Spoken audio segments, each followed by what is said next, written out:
남극은 좀 코로나가 없는 청정 지역이라고.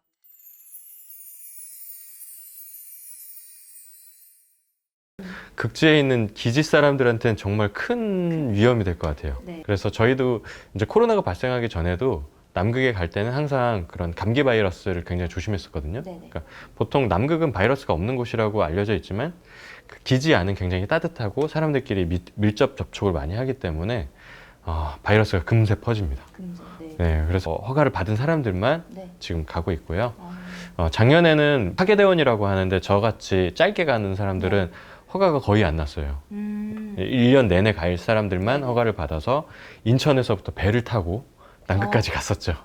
배를 타고 남극까지. 네. 저도 작년에는 남극에서 일하게 된 지 한 7년 만에 처음으로 남극을 못 들어갔었고요. 네. 한국에서도 격리를 해야 되고 중간 경유지들에서도 격리를 해야 되고 네네. 그리고 가기 전부터 이제 코로나 백신을 맞아야 되고요. 네. 그래서 저도 지금 맞고 나서 네. 이제 준비를 하고 있는 상태입니다. 사실 극지가 지구상에서 지도 펴놓고 보면 그렇게 멀진 않아요. 그러니까 극지를 보통 네. 정의할 때 위도 65도 이상, 네. 그 백야나 극야가 생기는 지역을 보통 극지라고 정의를 하거든요.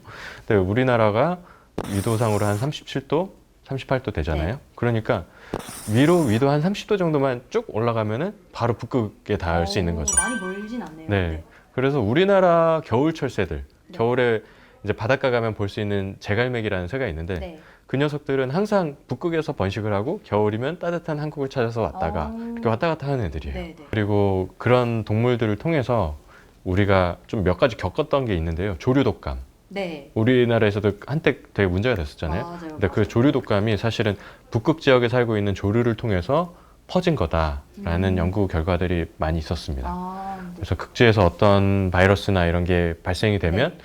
우리나라까지도 쉽게 영향을 미칠 수 있고요.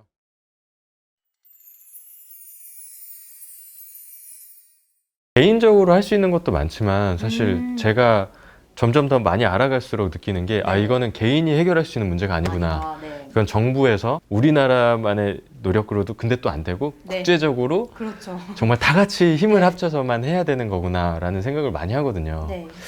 그래서 일단 우리가 뭐 개인적으로 여러 가지 실천할 수 있는 것도 있지만 그보다도 더 중요한 건 환경 공약은 어떤 게 있는지를 눈여겨봤으면 좋겠어요. 네. 그러니까 우리나라는 아직 그런 정당이 많지 않은데 네. 네. 사실 유럽에 있는 많은 국가들에서는 그 녹색 공약들을 내세우는 정당들이 실제로 국회로 네. 많이 입성도 했고 네. 네. 많은 여러 가지 정책들을 내세우고 있거든요. 근데 하지만 우리나라에서는 아직까지 경제, 뭐 발전, 성장 이런 거에 대해서 환경은 늘 약간 뒤처져 있더라고요. 그렇죠. 네. 그래서 우리나라도 이제 굉장히 좀 여러 가지로 국제사회에서 책임을 질 만한 국가의 반열에 올랐기 때문에 네. 분명히 이런 점도 우리가 잘 고민해서 네. 뽑아야 되지 않나 싶습니다.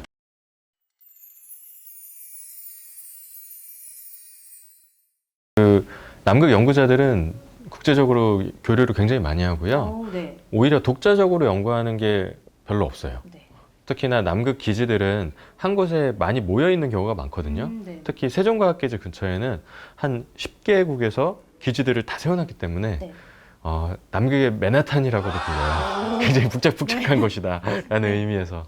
그래서 거기 있다 보면은 정말 여러 국가들이랑 같이 일할 수 있는 기회가 많고 네. 그리고 서로 뭔가 교류하고 장보고학기지 갔을 때 네. 장보고학기지 바로 근처에 이탈리아 기지가 있거든요. 네. 그래서 이탈리아 기지 친구들이 크리스마스를 맞이해서 한번 놀러 와라 우와. 그러더라고요. 그래서 이제 갔죠. 이제 너무 기대를 하고 갔던 게 이탈리아에 가면 피자를 구워준다. 그리고 네. 이탈리아의 에스프레소 기계로 정말 좋은 원두에서 뽑아진 커피를 네. 마실 수 있다라고 소문을 많이 들었었거든요. 네. 근데 가니까 진짜로 피자가 화덕에서 막 구워지는 거예요. 화덕이 있는 건가요? 화덕이 있어요. 거의 요리사가 두 명이 있는데 네. 한 명은 그런 빵만 굽는 요리사가 따로 있고 네. 한 명은 스파게티 같은 것만 파스타만 하는 요리사가 따로 있고 네. 그래서 테이블마다 그런 요리들과 와인이 하나씩. 그래서 너무 감동했어요. 네. 먹는데 진짜 맛있더라고요. 그리고 다 먹고 나면 네. 후식으로 커피를 한 잔씩 이제 어. 뽑아 먹을 수가 있습니다. 그러니까 이탈리아에서는 에스프레소 잔 이렇게 네. 조그만 걸로 줘요. 그래서 그걸로 이렇게 해서 한 모금 딱 먹으면 지금 인터뷰 중 가장 신나시는 모습인 것 같아요. 새끼손가락 이렇게 살짝 빼고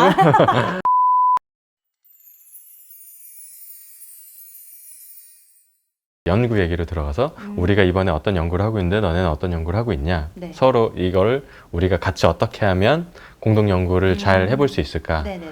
이런 얘기들도 많이 하고요. 그리고 또 이 연구를 하다 보면 뭔가가 필요해질 때도 있거든요. 예를 들면 제가 뭐 장비를 뭘 갖고 와야 되는데 안 갖고 왔을 수도 있고. 네네네. 그러면은 거기서 이제 구할 수가 없으니까 그런 분들한테 야, 내가 미안한데 뭐 배터리 뭘 안 가져왔어. 너 혹시 있니? 그러면 그 친구들이 나 있으니까 그거 빌려줄게. 이러면서 빌려주기도 하고 저도 빌려주기도 하고 그런 일들이 많이 생기는 것 같아요. 네. 그 선배들한테 들어보니까 그 세종기지 근처에 러시아 기지랑 중국 기지도 있거든요. 네. 근데 서로 교류를 하면서도 대한민국을 대표한다는 마음으로 네. 이렇게 많이 생활했다고 들었습니다. 네.